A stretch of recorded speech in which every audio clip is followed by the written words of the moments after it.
ministry wife is a vocation without a job description. And let's be honest, sometimes it seems like ministry might be easier if we did have one. If you are a ministry wife like me and are looking for hope, perspective, and a little bit of practical advice regarding your role, you're in the right place. Hi, I'm Christine Hoover, author of How to Thrive as a Pastor's Wife.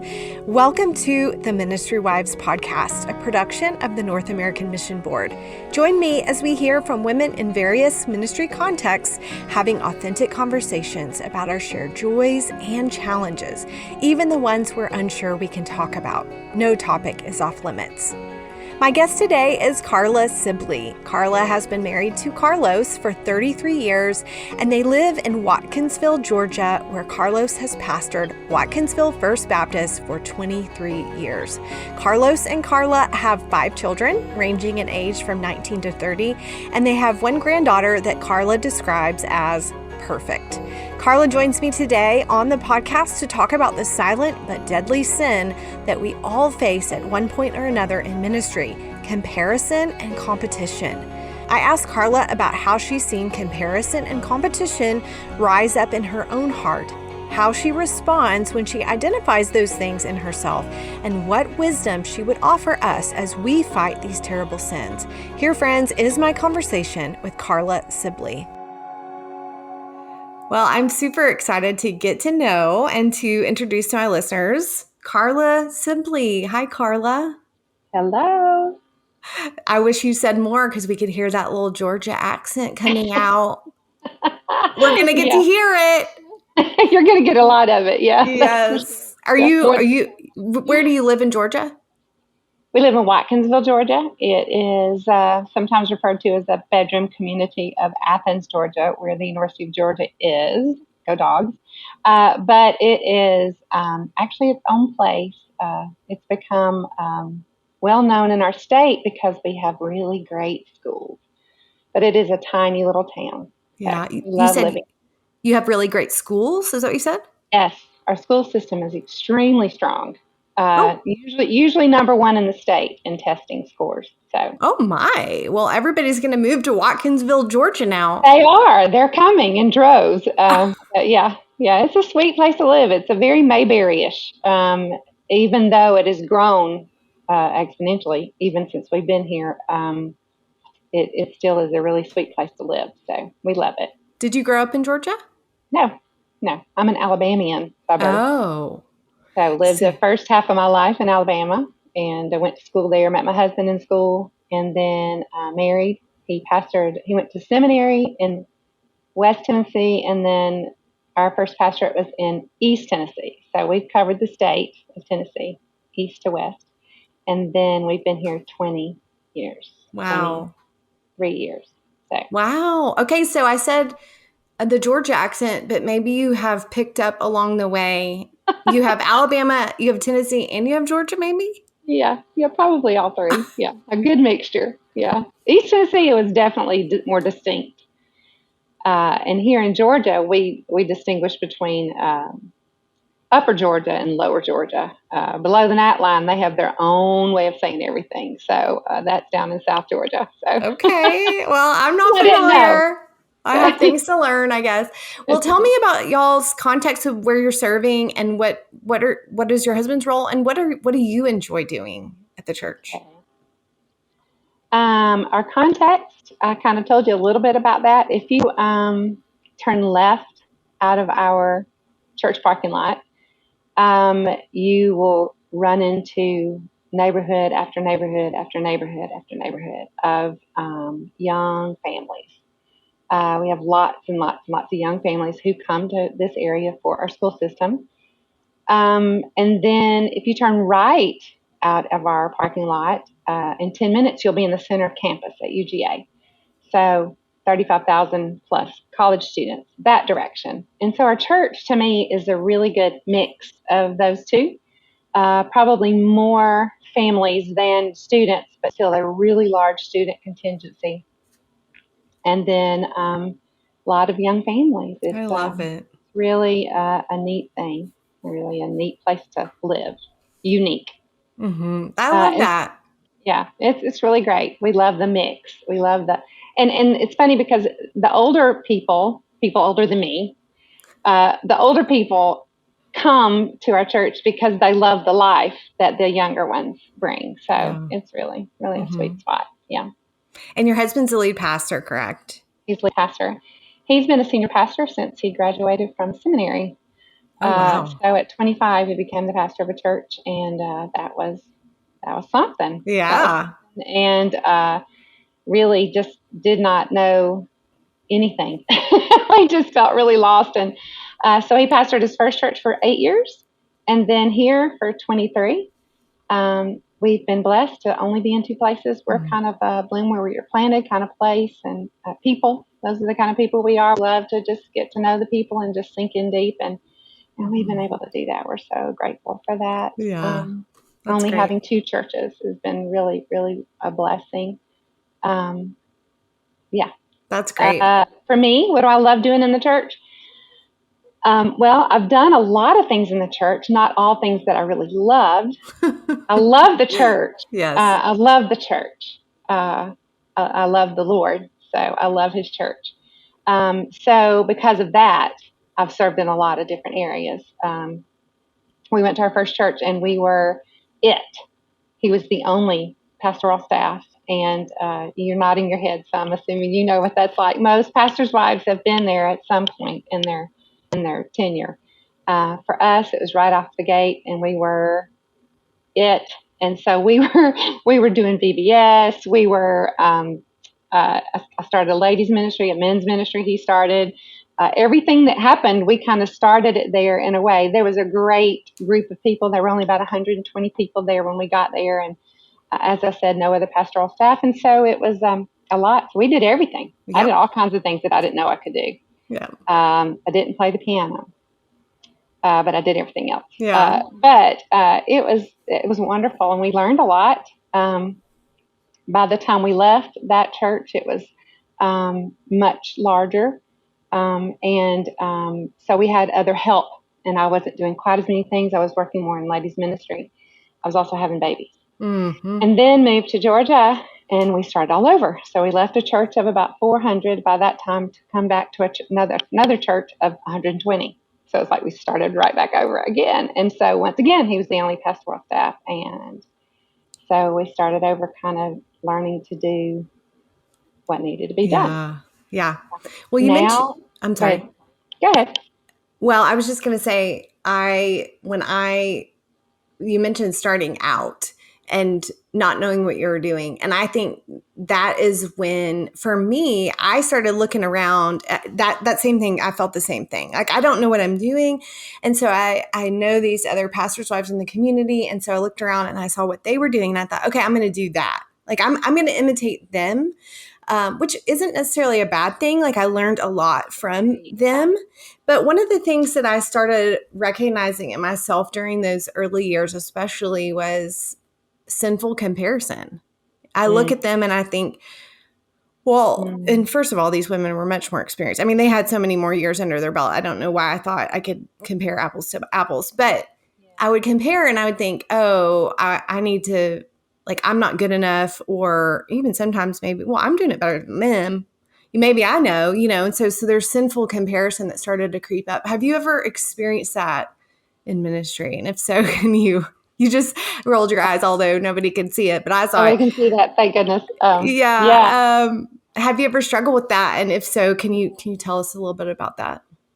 Yeah, it's easy to look over the fence and think, for a while you're just so happy and excited, especially as a new pastor's wife.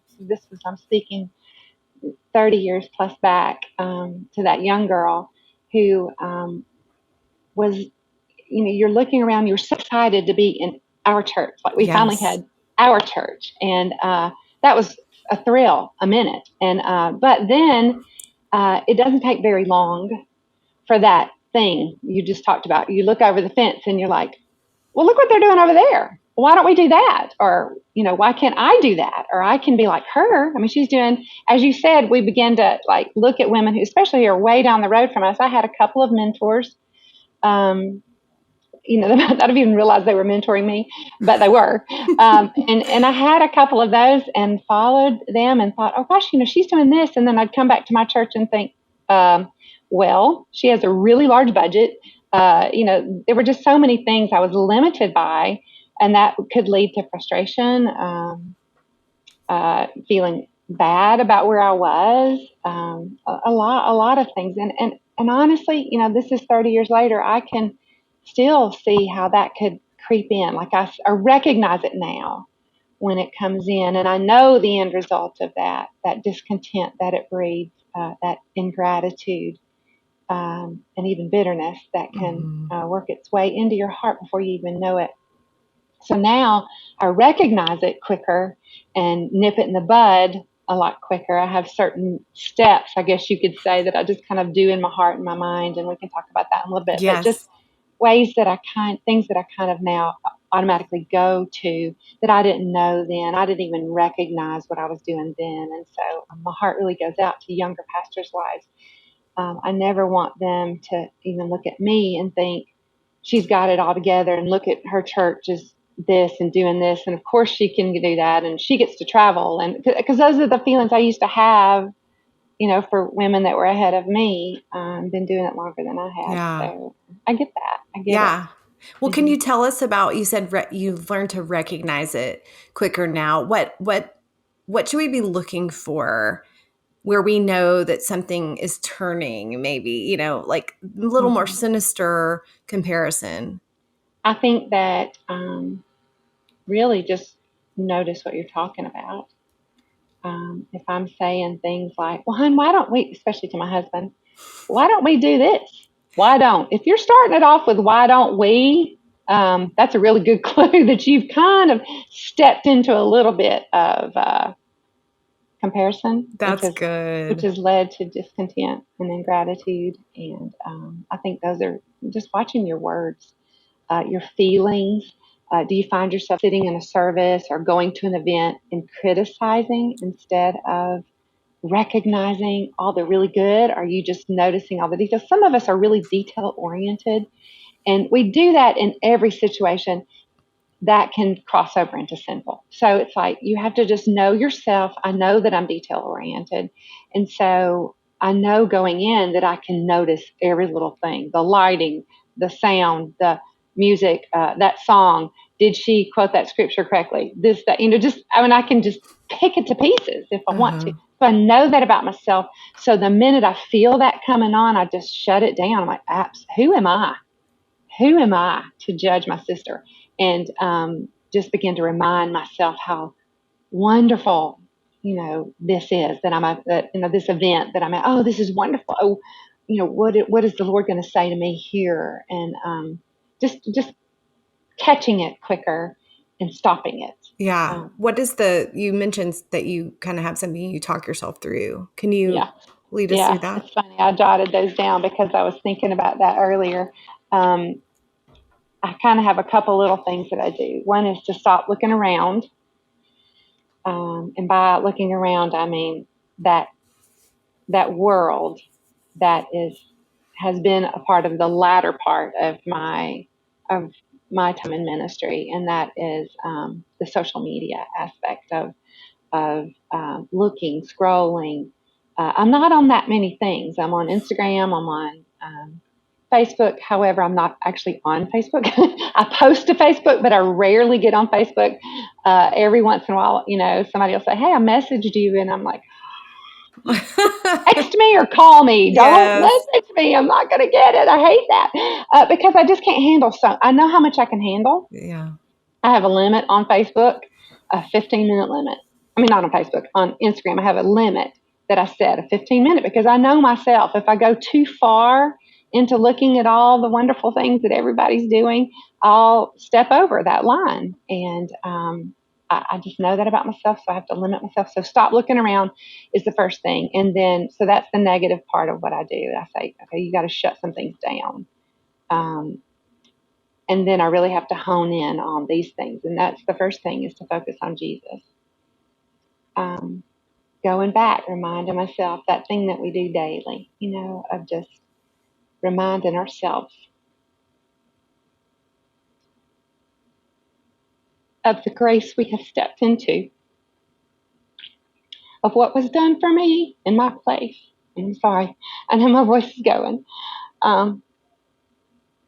What was purchased for me is so much more than anything earthly, anything temporary.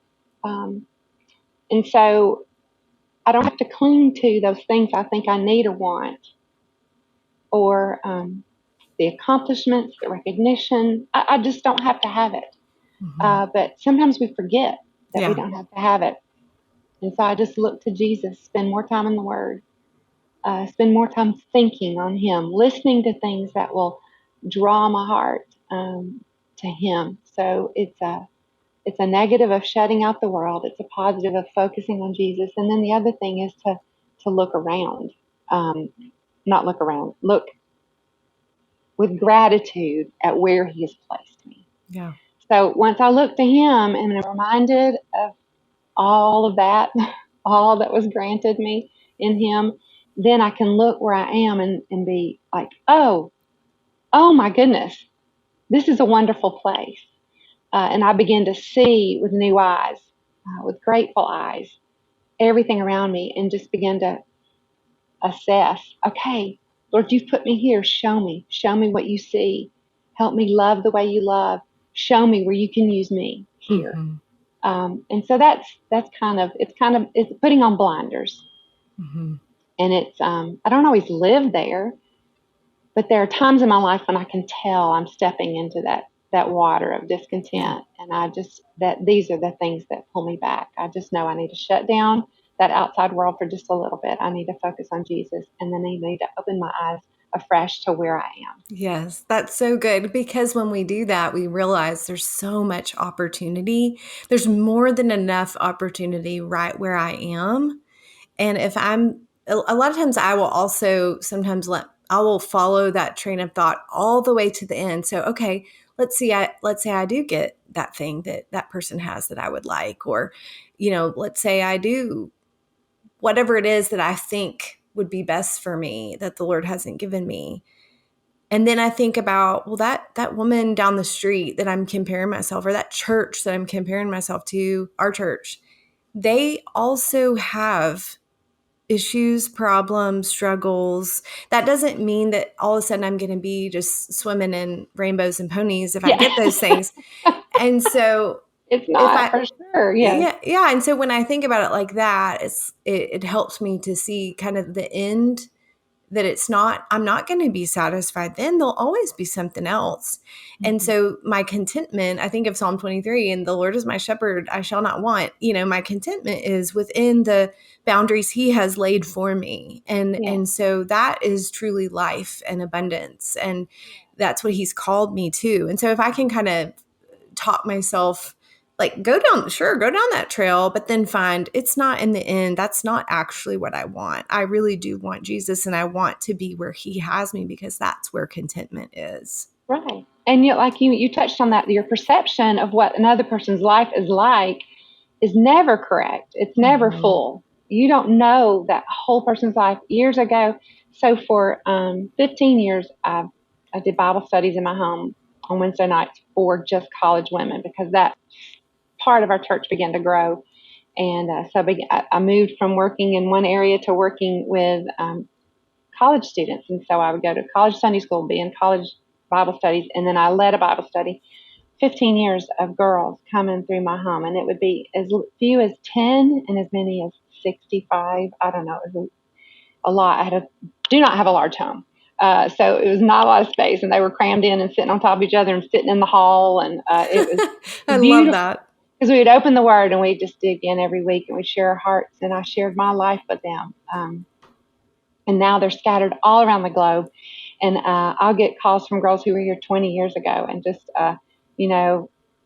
my husband's making me crazy. Tell me what I need to do how do I, respond kindly and respectfully. And, just that. It's wonderful. It's wonderful. But I'll never forget this one girl. She came in, and she was just the girl with the plan. She just knew exactly what she wanted. She had the 5-year plan. I loved it. I'm not going to say her name. I might have to tell her that she's been brought in on this podcast. But she is she had this is a great plan. She was very driven, lots of goals. But I remember one night in Bible study, she said, I just want your life. I just want your life. Like, I love your life. I want to be married to a pastor like Pastor Carlos, and I want 5 children, and I want this home, and I just want your life. Ministry with college girls, I just think it's wonderful. And I was like, really? Do you want all of my life? Because you don't get to pick and choose. It's not like you just get to say, I want this part of your life, but I don't want the fact that you lost your mom at 34 when you were still having babies. And that was really hard. And then just the things that you've never lived close to the family. You've always had to do it, just depend on whoever you could get to help. And, I said, really, do you want all the hard things? Do you want all of it? Because you don't get to choose just the good things. And so we do that when we look at other women in other churches. We're like, oh, well, they've got this big old church and they've got all this money to do. I'll never forget a lady that I followed. And she was, I say followed.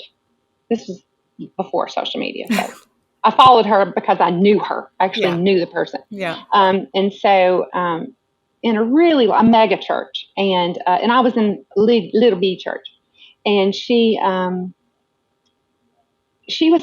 would have these deep meals at her home almost every Sunday, where different groups would come in, and it was just like, oh, this is such a great thing that you bring every group and you bring these groups into your home. Like this week it's going to be the 7th grade boys, and next week it's going to be senior adults, and then it was just that kind of stuff.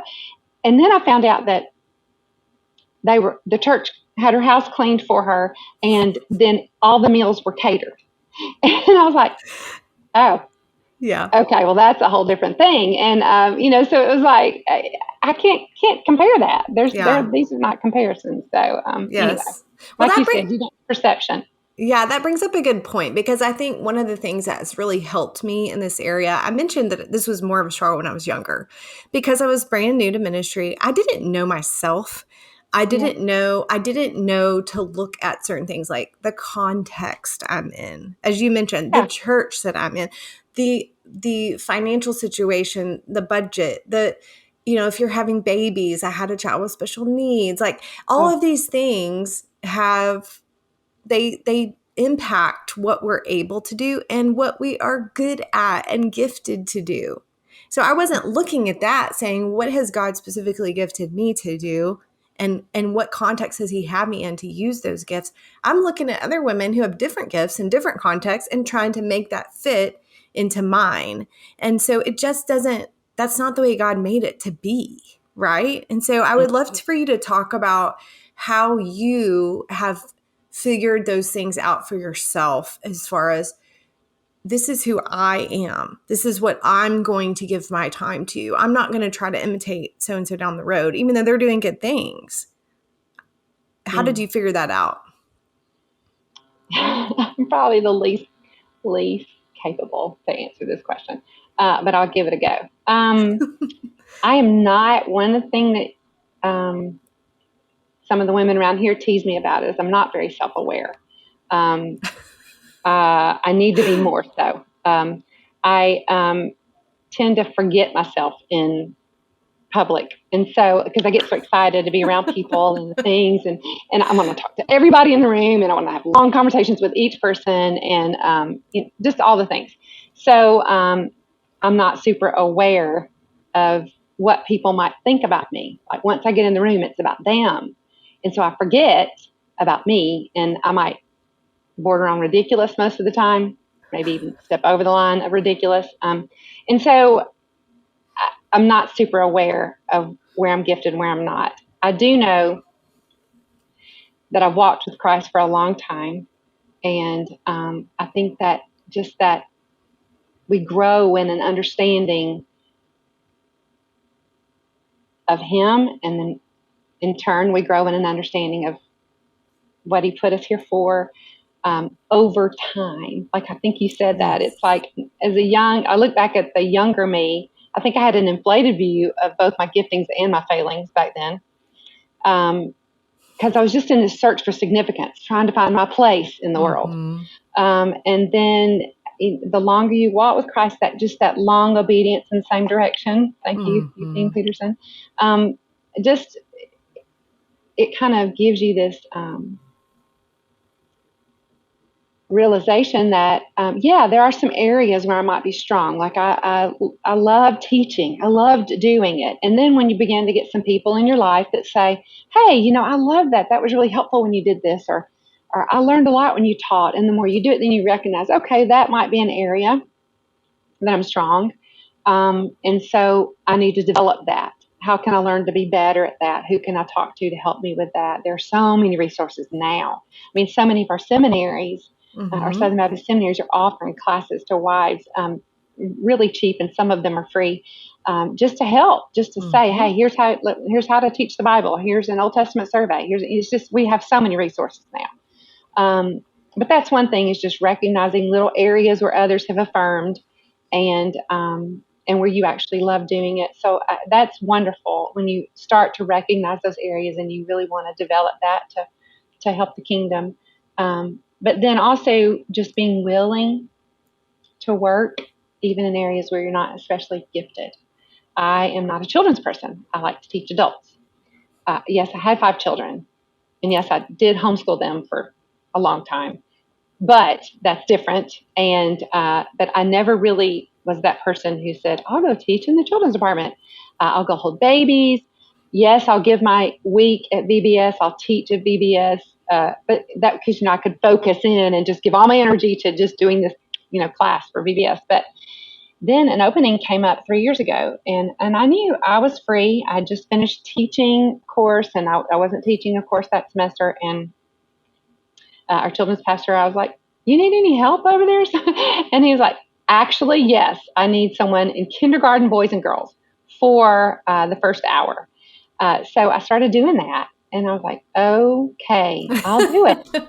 I opened my mouth and asked if you needed help, and you've told me now I have to do it. So I did it, and it has become a delight. It is not, as I said, what I consider my gifting, but what it has made me, it's made me a better teacher, because all of a sudden I have to come up with Mm-hmm. these 4 great theological truths in this one lesson, and I have to somehow get it down to 3 sentences that can be said in 5 minutes. Yeah. You have this really short attention span, but and surround it with a whole bunch of other stuff, to help them understand it. But it's been great for me, and I Yeah. didn't know. I would have not chosen that had I just said, no, that's not my gifting. I'm not going there. I just think that, especially speaking to younger pastors' wives or pastors' wives in smaller churches, work where the need is. Just help, and sometimes you might find something that you didn't realize That's was right. a gifting, and in the meantime, you're just helping the kingdom. That's So right. that's the That's goal. good. I like how you put that. Time is a big one, and just trying stuff, just serving where you can. And that's how I learned Yeah, more yeah, of who God made me to be. And I would say I'm just now in my 40s really going, okay, I think I'm pretty sure what I'm called to do within this, and what I'm just not as called to, or not as gifted for. And I want to help other people do that, but it's not for me. yeah, Yeah. yeah. So And you appreciate people who are doing it. Then, yes, like, you're like, yes, hey, I know what you're doing is really hard, and so I'm yeah. just gonna pray for you and support you. And how can I be a support to you? Yeah, Yes, that's that's true. good. Well, one of the things that I want to ask you about in regards to comparison is about your husband. So sometimes I have felt I have compared myself with my husband. And that is something that I think pastors' wives could feel, especially women who might not know what are they supposed to do, and they see their husbands being um really good at what they That's do, and it's very clear for them, and sometimes getting adulation for that. And as pastors' wives, it can feel, I think sometimes when we're unsure, we can feel very much in the shadow, and it can create some division, at least in our hearts, toward oh yeah. our husbands. So I'm wondering if you've ever experienced that, and how you've dealt with that. It's funny. I don't consider myself very competitive out in other arenas. in my home, that's probably the area where I felt the most competitive. I don't know why I felt like I always needed to somehow win up Carlos. He's Mr. Perfect. I'm married to Mr. Perfect.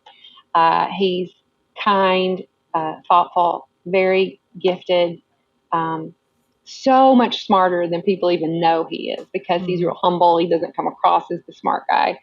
But just all of those things that I'm not. Like he's never ever speaks before he thinks. And I'm like, how do you do that? I don't even understand that. That's just so weird to me.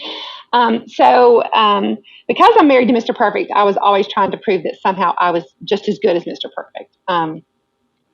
Anyway, so yes, that created a lot of competition within the home, and it's not a good thing. We are supposed to be on the same team. That's the whole point of us getting married. Yes, that's something that I have definitely struggled with. And then again, back in raising the babies, I keep thinking towards younger women, and I'm like, in the years of raising babies, we had 5 in 10 years, and there were some real struggles during those years. Lost my mom, as I said, so went through some really hard things during those years. And yet, Carlos is going to Turkey, going to just traveling the world and doing all the things. And did I mention that after we had 5 kids, he decided to go back and get his doctorate in Boston? I was like, "You're going to go where?" Okay. So he did his doctoral work in Boston. It took him 6 years to write that thing. So it's what is it? 3 years of classes, and then it took him 4 years of classes and 3 years of writing or something like that. Anyway, I don't know. A lot. It's all a blur. Yeah. Complete blur to me. Because as I said, I was raising 5 kids. And did I mention no family in the state? The whole 9 yards. So not bitter. But anyway, there are just times that, I would want to say, well, I'm working harder than you're working. Or he would feel probably like he was working harder than I was. He never said those things. It was me. I was always one. There was this recognition. I remember this point, though, of recognition, of realizing that I feel like I'm competing with him and have been working now for years to try to combat that because the enemy really got a foothold. And so once you've allowed him in, you then have that fight to get back out, to shove that foot back out. So I'm still at that point because I can feel that rise up in me at any time, that competitiveness. There was a point I remember in an argument because, we argue from time to time. Yes. And never happens at your house, I'm sure, but it does at our house. And we were in an argument, and it dawned on me, I think he thinks, I don't know, it's like I just recognized, oh, wait, we're competing with each other here. And also, I said out loud to him, you do realize that God loves me just as much as he loves you. Because, he's a great guy, But I needed to say that for him to know that because he might have been feeling a little bit smug at that moment. And I needed to hear it. I needed to be reminded, Carla, your value does not lie in all the things that you're measuring yourself by. Yes. And it was really helpful. It was a really great Holy Spirit eye-opening moment for me. And that's what I want to go toward now. I want to go toward who I am in Christ. I'm unique. There's nobody else like me. So I want to say to all the younger pastors' wives, all pastors' wives, you are unique. You're designed. You can say that to other people, but we need to take it in to ourselves. It needs to become a part of who we are. That we were here. We're here for a purpose. We have gifts and callings, ways that we can make an impact on the kingdom, no matter where we are. Yes, and that we're loved not based upon what we do. Yes. And I think when I've struggled with comparison and competition, it's because I'm looking at what I'm doing or what other people are doing, and I'm not even going close to thinking about Jesus and what he's done for me and who he has made me. Yes. And there's nothing to add to that, based upon what I do. But time to study Romans again. Yeah, let's go. Yeah, that's right. Yep. Well, thank you for sharing that. I think there's so much division that can happen. I've seen it in my own life. When I've given into comparison and competition, it has caused division. It has hurt relationships, and it ends up hurting me. All it does, yes. And so I think this is a way that I don't know if maybe I just don't feel like a lot of times we talk about it that much in terms of ministry and pastors' wives. But I think this is one of the most sinister or easy ways for the enemy to come in and to bring division in marriage, in churches, but also from church to church. And I've seen that, especially in church planting. I remember just looking around and because you feel like you're trying to make something happen, and you look around and you see people that are quote unquote having it easier than you, or it's happening faster, or they're doing this incredible thing that you never even thought of, and it can create this just like I would just have a tug of war in my heart sometimes. And so I'd love for you to talk about that too, like competition with other churches in your area and how divisive that can be. It's awful. Yeah, that's really awful. It's so funny. Recently, we were at a banquet or I don't know, some sort of dinner. There were people across the table from us, and Carlos, my husband, somebody started talking about that they go to this other church in our town we're very similar size church in our town, and they've gotten a new pastor, and I mean he's been here 5 years, so everything it kind of came right before COVID, I'm guessing, so kind of a blur as to how long he's been here, 5 years maybe, and they have become really close friends, just comrades in arms. It's really beautiful. So this guy began to say, "Oh, we love our pastor," and da da da da da, and Carlos was like, "Oh my goodness, I'm so thankful God brought him to town, and he's a really great speaker, teacher." And Carlos began to say, "Yeah, he's been a gift to me. He's a great brother." And then he stopped for a minute and he said, I wrote it down because I couldn't remember what he said. He said, "I'm glad we're not in the car business." And what he was saying was, we're actually teammates. Yeah. We're not competitors. And he's like, because of this beautiful realm in which we get to work, it's not about who has bigger sales. It's about there's one kingdom, right, and there's one team. And so I'm trying to learn from my husband and his way of approaching that, his way of keeping himself from feeling competitive. If you ask him, how do you do that? How do you combat that? Is he says transparency with other pastors. So when he's with a guy that his church is doing some really cool things or whatever, he asks a lot of questions like, "Tell me about that." Instead of like, "Oh, let me tell you what we do that's so awesome. We're awesome too." It's like he really just leans in and says, "Tell me about that. Man, that's awesome." And then he'll say, "Well, we tried this thing once and it was a flop, or we were thinking about what we were going to do." Like he just tells everybody our plans, what we're thinking on the horizon. I mean, he's just really transparent. He's like, they can ask me any question. And he says that keeps him from feeling it. It helps him to recognize we're on the same team. We're helping each other. A win for any other church is a win for the kingdom. And I'm learning from that. I want to follow his lead. That's really good. I love that. One thing that I think you mentioned a minute ago about being a tool of Satan, how competition can be a tool. Yeah, for sure. I think the biggest tool there is that we believe we deserve an upgrade.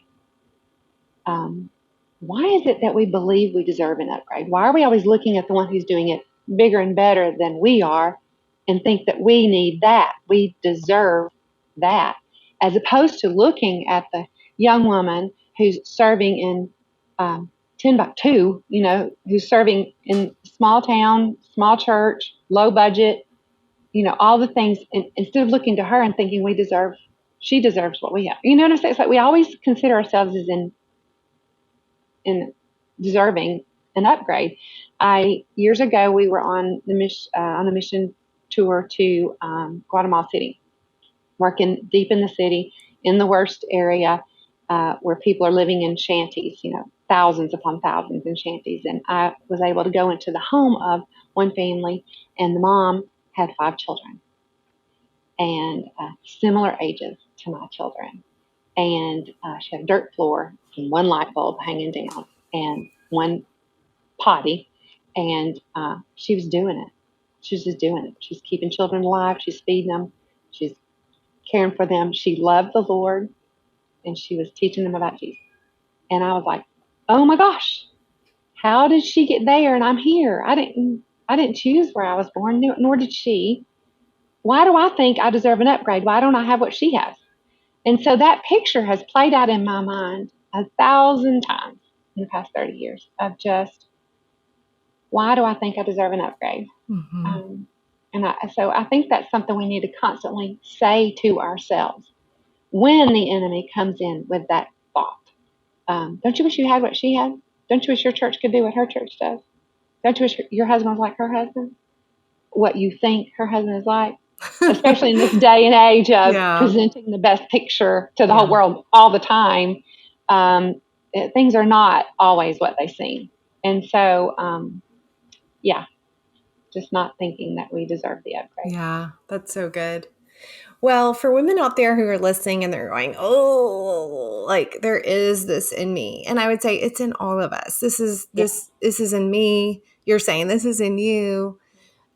This is something we have to fight, and we have to remind ourselves of what's true over and over and over. And so I just would love for you to close us with, what would you say to that woman listening out there who's like battling comparison or competition?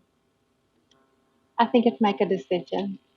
Do you want to be an instrument in the hand of the enemy for the destruction of the kingdom? Or do you want to be an instrument in the hand of God for the building up of his kingdom? And which end do you want for your life? What do you want to be said about you at the end of your life? She was an instrument of righteousness and peace and joy for the kingdom of God, not an instrument of bitterness and angst and ingratitude for the kingdom of Satan.